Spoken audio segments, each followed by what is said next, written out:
So hello everyone, नमस्कार साथियों। स्वागत है आप सभी का एक बार फिर से डेली करंट अफेयर्स की क्लास में। और आज है साथियों आप लोगों की 26 मार्च।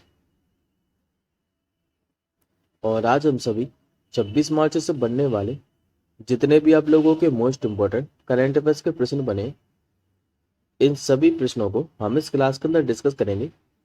और साथ में दोस्तों, इससे पहले एक बार हम लोग 25 मार्च के करंट अफेयर्स के प्रश्नों को क्विकली रिवाइज कर लेते हैं मात्र 2 मिनट के अंदर। उसके बाद हम लोग आज के क्वेश्चनों का डिस्कशन करेंगे। तो जैसा कि साथियों आप लोग याद करिए, लास्ट क्लास के अंदर मैंने आप लोगों को पढ़ाया था कि भी जो नेटुम्बु नंदी नदे तेवाएं, इन्होंने किस देश की पहली महिला राष्ट्रपति के रूप में शपथ ली है। तो ये साथी नामीबिया के लिए भी। भारत की जो सांस्कृतिक निधि है, इसके भी अध्यक्ष कौन बने हैं? तो ये अशोक सिंह ठाकुर बने थे। गोवा शिपयार्ड लिमिटेड के द्वारा निर्मित अभी किस जलपोत का जलावतरण किया गया? तो नाम इसका तपस्या। चौथा क्वेश्चन दोस्तों, मैं आपको पुस्तक से संबंधित पढ़ाया था कि eminent the story tweets and truth नामक जो पुस्तक है, इसके लेखक कौन है? तो उत्पल्लु कुमार। अभी संघाई में चीनी ग्रैंड प्रिक्स से स्प्रिंट 2025 फॉर्मूला 1 सीजन की जो पहली स्प्रिंट रेस है, ये किसने जीती है? तो ये जीती साथ लुइस हैमिल्टन ने। खेलो इंडिया पैरा गेम में अभी राष्ट्रीय रिकॉर्ड तोड़ने वाली पहली एथलीट बनकर किसने इतिहास रच दिया था? तो जसप्रीत कौर ने। पुरुष और महिला कबड्डी विश्व कप 2025 का जो खिताब है, ये किसने जीता है? तो दोनों का ही खिताब दोस्तों भारत ने जीता है। और जबकि फाइनल में दोनों में ही भारत ने इंग्लैंड को हराया है। और जबकि इसका मेजबान देश कौन सा था? तो ये भी इंग्लैंड ही था। केरल के भी कोलियट्टम त्योहार जो है, ये किस महीने के अंदर मनाया गया? तो मलयालम महीने के हिसाब से देखें तो इसे कुंभम बोलते हैं, जो कि फरवरी या मार्च महीने के अंदर पड़ता है। दक्षिण कोरिया के भी संवैधानिक अदा लग रहे हैं, जो हान डक सू हैं, इनको फिर से कारवा का राष्ट्रपति नियुक्त कर दिया है। SRFI इंडियन टूर 2025 का जो एकल का खिताब है, किसने जीता? तो स्क्वैश खिलाड़ी अनाहत सिंह ने। और लास्ट 11वां क्वेश्चन पढ़ाया था मैंने आपको कि भगत सिंह, सुखदेव और जो राजगुरु है, इनकी पुण्यतिथि पर जो शहीद दिवस है, कब मनाया गया था? तो 23 मार्च को। आई होप साथियों आपको 25 मार्च के सारे करंट अफेयर्स के प्रश्न क्लियर होंगे। अब बढ़ते हैं हम लोग आज के प्रश्नों की ओर। आज का सत्य आपका जो पहले क्वेश्चन है, ये आज की क्लास का आपका मोस्ट इंपोर्टेंट क्वेश्चन है। इस पे आप लोग स्टार मार्क कर लीजिए। आप लोगों से पूछ रहा है कि अभी जो वरिष्ठ नागरिक आयोग है, ये स्थापित करने वाला जो पहला राज्य है, ये भी कौन सा बना है? तो ये राज्य बन गया साथियों आपका केरल राज्य। करेक्ट आंसर हो जाएगा ऑप्शन नंबर ए। अब इस क्वेश्चन के बारे में हम लोग आगे समझते हैं। देखिए साथियों, केरल राज्य ने क्या है, कभी वरिष्ठ नागरिक आयोग अधिनियम 2025 पारित किया है। और अभी ये वरिष्ठ नागरिक आयोग स्थापित करने वाला भारत का पहला राज्य भी बन गया है। बात करते हैं हम लोग वरिष्ठ नागरिक आयोग के बारे में। तो ये जो दोस्तों वरिष्ठ नागरिक आयोग है, ये एक वैधानिक निकाय है, जिसका उद्देश्य क्या है? तो बुजुर्ग नागरिकों के अधिकारों और कल्याण की रक्षा करना। अब ये केरल से संबंधित करंट अफेयर्स का प्रश्न है। तो अभी तक दोस्तों हम लोग केरल से संबंधित पिछले 3 महीने के अंदर जितने भी करंट अफेयर्स के प्रश्न पढ़े हैं, वो सारे के सारे हम लोग रिवीजन कर लेते हैं आज। क्योंकि कई दिनों से हमने केरल से संबंधित करंट अफेयर्स के प्रश्नों को रिवीजन नहीं किया है।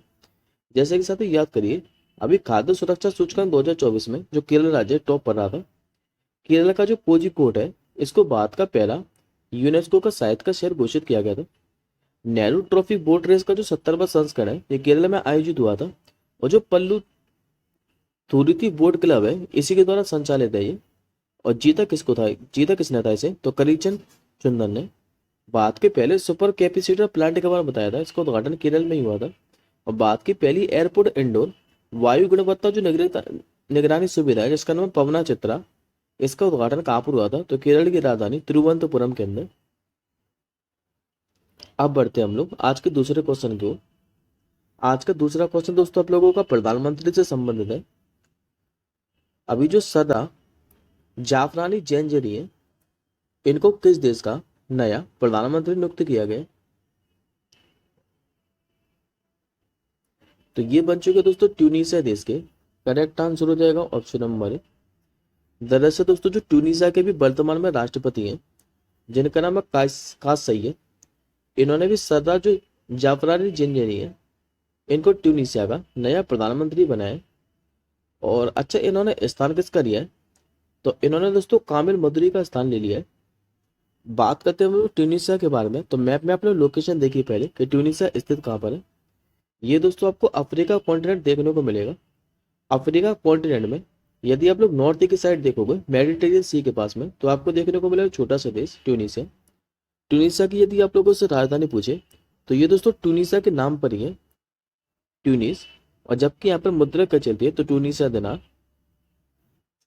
अब देखिए आज का आप लोग तीसरा क्वेश्चन।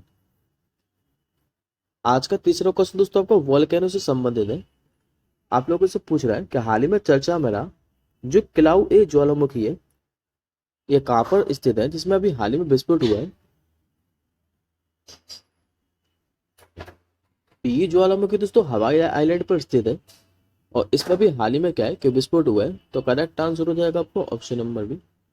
हाल ही में जो क्लाउ ए ज्वालामुखी है ये हवाई यानी कि यूएसए में स्थित है और इसमें भी हाल ही में विस्फोट हुआ है। बात करें दोस्तों हम लोग क्लाउ ए ज्वालामुखी के बारे में, तो ये सील्ड वेल कॉलेज है। और अन्य हवाई में स्थित ज्वालामुखी की बात करें तो एक तो दोस्तों यहाँ पर मोना लोआ है और दूसरा है क्लाउ ए ज्वालामुखी, जो कि विश्व के सबसे अधिक सक्रिय ज्वालामुखी में से एक है। अभी याद करिए मैंने आपको इंडोनेशिया से भी पढ़ाया था कि इंडोनेशिया में जो माउंट लेवोटावी और जो लाकी लाकी ज्वालामुखी है इसमें भी हाल ही में विस्फोट हुआ था। अब ये वोल्केनो से संबंधित प्रश्न है, तो मैं आपको कुछ अन्य वोल्केनो के बारे में बता देता हूँ जो कि दुनिया के अंदर स्थित है। जैसे कि माउंट एलब्रस ज्वालामुखी पूछे आप लोगों से, तो अंटार्कटिका के अंदर स्थित है, जो कि अंटार्कटिका का एकमात्र सक्रिय ज्वालामुखी है। माउंट वोल्केनो जो वेसुवियस है ये कहाँ पर स्थित है, तो ये साथ ही इटली के अंदर है। क्रैकोटोबा पूछे तो ये कहाँ पर स्थित है, इंडोनेशिया के अंदर। नार्को डैम पूछे वोल्केनो तो ये अंडमान एवं निकोबार आइसलैंड पर है। फुजियामा पूछे आप लोगों से, ये जापान के अंदर है। स्टाम्बोली पूछे तो ये भी इटली के अंदर है।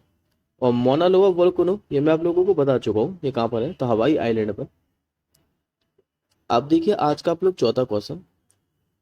आज का चौथा क्वेश्चन आप लोगों से पूछ रहा है कभी 22 मार्च 2025 को किस राज्य सरकार ने जो डॉल्फिन सफारी है ये बनाने की घोषणा की है। तो ऐसा करने वाली दोस्तों जो राज्य सरकार बनी है जिसने भी 22 मार्च 2025 को डॉल्फिन सफारी बनाने की घोषणा की है, ये की उत्तर प्रदेश सरकार ने। करेक्ट आंसर हो जाएगा ऑप्शन नंबर सी। अब इस प्रश्न के बारे में भी आप लोग आगे समझिए। देखिए दोस्तों 22 मार्च 2025 को यूपी सरकार ने कहा है कि जो उत्तर प्रदेश का वाराणसी है यहाँ पर डॉल्फिन सफारी बनाने की घोषणा की है। और वाराणसी में दोस्तों कहाँ पर, तो ये जो सफारी है ये वाराणसी जनपद के जो कैथी है, कैथी से लेकर ढगवा गांव इसी के बीच प्रस्तावित है। इसी इलाके को क्यों चुना है, क्योंकि डॉल्फिन की सबसे अधिक जो संख्या है ये यहीं पर पाई जाती है। बात करते पहले हम लोग दोस्तों उत्तर प्रदेश के बारे में, उसके बाद हम लोग उत्तर प्रदेश से संबंधित सभी करंट अफेयर्स के प्रश्नों को रिवाइज करेंगे। जैसे कि दोस्तों उत्तर प्रदेश के बारे में बात करें तो गठन हुआ था 26 जनवरी 1950 के अंदर। मुख्यमंत्री आप लोग जानते जो कि योगी आदित्यनाथ जी है। राज्यपाल पूछे तो आनंदीबेन पटेल है। राजधानी यहाँ की लखनऊ है। लोकसभा की सीटें आप लोगों से पूछ ले तो 80 है। राज्यसभा की सीटें आपको देखने को मिलेंगी 31। और विधानसभा की सीटों की बात करें तो यहाँ पर 404 विधानसभा की सीट है।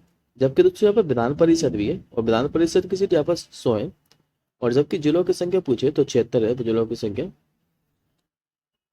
अब बात करते हैं हम लोग उत्तर प्रदेश के महत्वपूर्ण करंट अफेयर्स के प्रश्नों के बारे में। जैसे कि शहरी क्षेत्रों का भी हरा भरा करने के लिए उपवन योजना की शुरुआत पूछे तो उत्तर प्रदेश सरकार ने की थी। लखनऊ में भी दोस्तों विश्व की 5वीं और देश की पहली नाइट सफारी स्थापित की गई है। प्रयागराज में जो महाकुंभ क्षेत्र है इसको 76वां जिला घोषित किया गया था। उत्तर प्रदेश ने जो मुख्यमंत्री युवा उद्यमी विकास अभियान है ये शुरू किया था। और उत्तर प्रदेश ने माँ की रसोई योजना का भी उद्घाटन किया था अभी हाल ही में। अब बढ़ते हम लोग आज के पांचवें। आज के साथ ही हम लोगों से पांचवा क्वेश्चन पूछ रहा है कि अभी केंद्र सरकार के अनुसार अब कितने निवेश तक के उद्योग को जो सूक्ष्म उद्योग है ये माना जाएगा, क्योंकि साथी अभी इनके मानदंडों में क्या है कि चेंज कर दिया है। तो अब याद रखेंगे 2.5 करोड़ तक के निवेश तक को सूक्ष्म उद्योग माना जाएगा। करेक्ट आंसर हो जाएगा आपको ऑप्शन नंबर है। अब इस क्वेश्चन के बारे में आप लोग ध्यान से पढ़िए। देखिए साथी सरकार ने भी सूक्ष्म लघु और जो मध्यम उद्योग है इनको वर्गीकृत करने के लिए निवेशक मानदंडों में महत्वपूर्ण संशोधन को अधिसूचित कर दिया है। और ये जो मानदंड है ये 1 अप्रैल 2025 से प्रभावी होंगे। ये हैं क्या, तो एमएसएमई के साथ जो निवेशक मानदंड है इनमें संशोधन हुआ है। बात करते पहले हम लोग सूक्ष्म उद्योग के बारे में। तो सूक्ष्म उद्योग में साथी जो वर्तमान में 1 करोड़ है, अब 1 करोड़ से बढ़ाकर कितना निवेश कर दिया है, तो 2.5 करोड़ रुपए तक का। लघु उद्योग में भी संशोधन कर दिया है, जो 10 करोड़ था अब इसे बढ़ाकर कितना कर दिया, तो 25 करोड़ रुपए। और जो मध्यम उद्योग था जिसमें 50 करोड़ तक के थे, अब इसको बढ़ाकर कितना कर दिया है, तो 125 करोड़ रुपए। तो इस सारे के सारे पॉइंट आप लोग याद रखिएगा, यहाँ से आप लोगों से कोई भी एग्जाम में क्वेश्चन पूछ सकता है। अब बढ़ते हम लोग आज के 6वें क्वेश्चन की ओर। इस क्वेश्चन पे भी दोस्तों आप लोग स्टार मार्क के कर लीजिए। आप लोगों से पूछ रहा है कि भी उत्तर भारत का पहला जो परमाणु ऊर्जा संयंत्र है ये कहाँ पर स्थापित किया जाएगा। तो ये दोस्तों उत्तर भारत का पहला है परमाणु ऊर्जा संयंत्र, और ये स्थापित किया जाएगा हरियाणा के गोरखपुर के अंदर। करेक्ट आंसर हो जाएगा ऑप्शन नंबर सी। दरअसल केंद्रीय जो राज्य मंत्री हैं जिनका नाम है डॉक्टर जितेंद्र सिंह, इन्होंने भी घोषणा की है कि उत्तर भारत का पहला जो परमाणु ऊर्जा संयंत्र है ये गोरखपुर हरियाणा में स्थापित किया जा रहा है। और इस पहल का उद्देश्य क्या है, तो कार्बन उत्सर्जन में कटौती करते हुए परमाणु ऊर्जा उत्पादन का विस्तार करना। अब मैं आपको साथ ही कुछ महत्वपूर्ण भारत में परमाणु ऊर्जा संयंत्र के बारे में बता देता हूँ, क्योंकि यहाँ से रेलवे में क्या है कि एक नंबर में क्वेश्चन पूछ लेता है। तो यदि आप लोगों से पूछे काकरापार परमाणु ऊर्जा संयंत्र है ये कहाँ पर स्थापित किया गया था, तो दोस्तों गुजरात के अंदर है, जिसे 1993 के अंदर स्थापित किया गया था। कलपक्कम पूछे तो ये तमिलनाडु के अंदर है, जिसे 1984 के अंदर किया गया था। नरूरा पूछे तो 1991 में उत्तर प्रदेश में हुआ था। कैका पूछे तो कर्नाटक के अंदर है, जो कि सन 2000 के अंदर हुआ था। रावत भाटा पूछे तो ये राजस्थान के अंदर है 1973 के अंदर। तारापुर आपका महाराष्ट्र के अंदर है, जो कि 1969 के अंदर हुआ था। और कोडनकुलन पूछे तो ये दोस्तों तमिलनाडु के अंदर है, इसको स्थापित किया गया था 2013 के अंदर। अब देखिए आज का आप लोग 7वां क्वेश्चन। आज का 7वां क्वेश्चन आप लोगों से पूछ रहा है कि जो अंतर्राष्ट्रीय मुद्रा कोष है जिसको आप लोग IMF बोलते हैं, इसके अनुसार किस बल से भारतीय जो अर्थव्यवस्था है ये दुनिया की चौथी सबसे बड़ी अर्थव्यवस्था बन जाएगी। तो दोस्तों अभी IMF का कहना है कि जो भारतीय अर्थव्यवस्था है ये दुनिया की सबसे बड़ी जो अर्थव्यवस्था है चौथी, ये 2025 तक बन जाएगी। करेक्ट आंसर हो जाएगा ऑप्शन नंबर बी। और इसके अलावा दोस्तों भारतीय अर्थव्यवस्था 2027 में क्या है कि जनवरी से आगे निकलकर संयुक्त राज्य अमेरिका चीन के बाद विश्व की तीसरी सबसे बड़ी अर्थव्यवस्था भी बन जाएगी। और बात का वास्तविक सकल घरेलू उत्पाद देखें GDP, जो कि 2015 में 2.1 ट्रिलियन डॉलर थी, ये इससे दोगुना होकर 2025 में 4.3 ट्रिलियन डॉलर हो गई है। और बात वर्तमान में अभी संयुक्त राज्य अमेरिका, चीन, जर्मनी और जापान के बाद दुनिया का 5वीं सबसे बड़ी अर्थव्यवस्था है। और ये बात किसको पीछे छोड़ेगा, तो जापान को। बात करते हैं अब हम लोग अंतर्राष्ट्रीय मुद्रा कोष के बारे में, यानी कि इंटरनेशनल मॉनेटरी फंड। इसकी स्थापना हुई थी 1944 के अंदर, और इसको साथ ही वर्ल्ड बैंक की जुड़वा बहन भी बोलते हैं।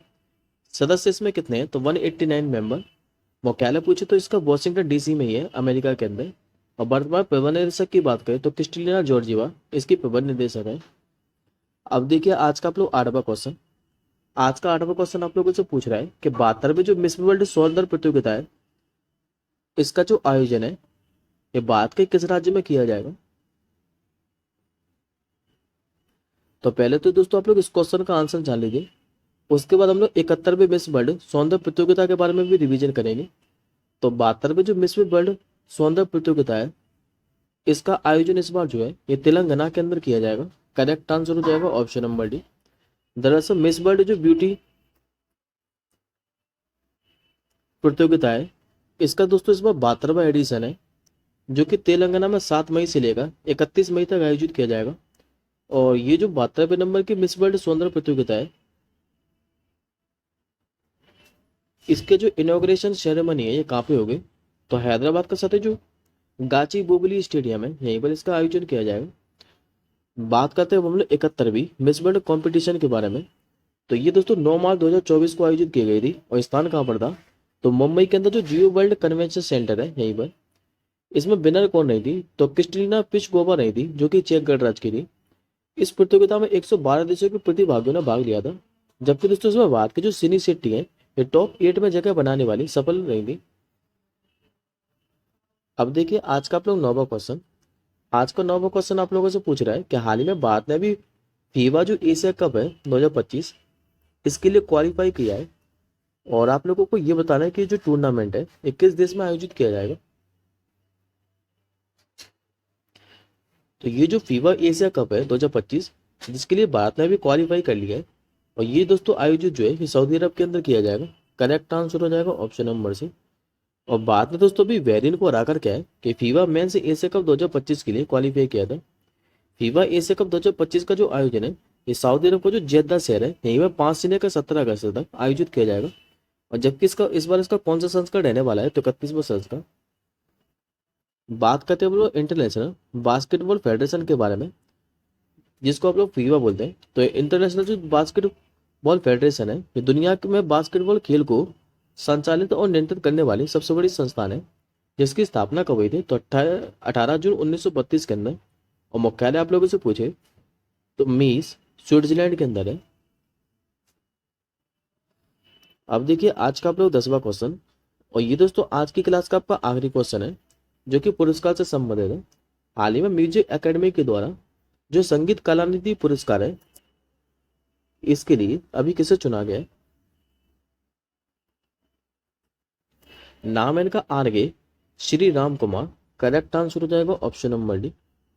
दरअसल जो म्यूजिशियन एकेडमी है इसने 2025 के लिए भी जो वॉलिनिस्ट आरके श्री राम कुमार है इनको भी प्रेस्टिजियस जो संगीत कलानिधि अवार्ड है ये देने की घोषणा की है। और इसके अलावा तो भरतनाट्यम जो आर्टिस्ट है जिनका नाम उर्मिला सत्यनारायण, इनको नृत्य कलानिधि अवार्ड के लिए चुना है। बात करते हैं हम लोग संगीत कलानिधि के बारे में, तो ये दोस्तों मद्रास म्यूजिक एकेडमी के द्वारा कर्नाटक संगीत के क्षेत्र में आउटस्टैंडिंग कॉन्ट्रीब्यूशन के लिए दिया जाने वाला सर्वोच्च सम्मान है, जिसे संगीत और कला का खजाना भी कहा जाता है। जबकि इसकी शुरुआत कब हुई थी, तो ये आप लोग और याद रखिएगा कि 1943 के अंदर इसकी शुरुआत हुई थी।